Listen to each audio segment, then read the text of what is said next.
കടലുണ്ടി മണ്ണൂരിൽ നിറമല്ല രുചി എന്ന സന്ദേശവുമായി ഭക്ഷ്യസുരക്ഷാ വകുപ്പും കോഴിക്കോട് ജില്ലാ ബേക്കേഴ്സ് അസോസിയേഷനും സംയുക്തമായി ക്യാമ്പയിൻ സംഘടിപ്പിച്ചു. ഭക്ഷ്യസുരക്ഷാ assistant commissioner A Sakeer Hussain ഉദ്ഘാടനം ചെയ്തു.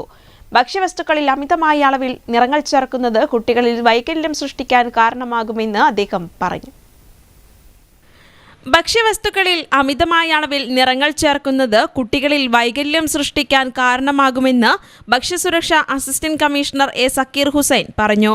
കടലുണ്ടി മണ്ണൂരിൽ നിറമല്ല രുചി സന്ദേശവുമായി ഭക്ഷ്യസുരക്ഷാ വകുപ്പും കോഴിക്കോട് ജില്ലാ ബേക്കേഴ്സ് അസോസിയേഷനും സംയുക്തമായി സംഘടിപ്പിച്ച ബേപ്പൂർ മണ്ഡലം ക്യാമ്പയിന്റെ ഉദ്ഘാടനം നിർവഹിച്ച് സംസാരിക്കുകയായിരുന്നു അദ്ദേഹം.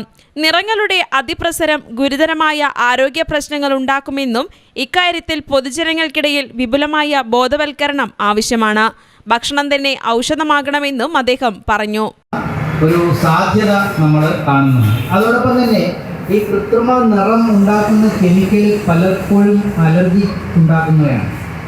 കുട്ടികൾ സ്ഥിരമായിട്ട് കഴിച്ചാൽ ADHD പോലുള്ള അസുഖങ്ങൾ അവരുടെ ചില സ്വഭാവ വൈകല്യങ്ങൾ ഉണ്ടാകാനുള്ള സാധ്യതയുണ്ട്. കേരള ബേക്കേഴ്സ് അസോസിയേഷൻ ജില്ലാ സെക്രട്ടറി റാഷിഖ് തൂണേരി അധ്യക്ഷത വഹിച്ചു. കുട്ടികൾക്കുള്ള ബോധവൽക്കരണ ക്ലാസ് ബേപ്പൂർ സർക്കിൾ ഭക്ഷ്യസുരക്ഷാ ഓഫീസർ VS നീലിമ ഉദ്ഘാടനം ചെയ്തു.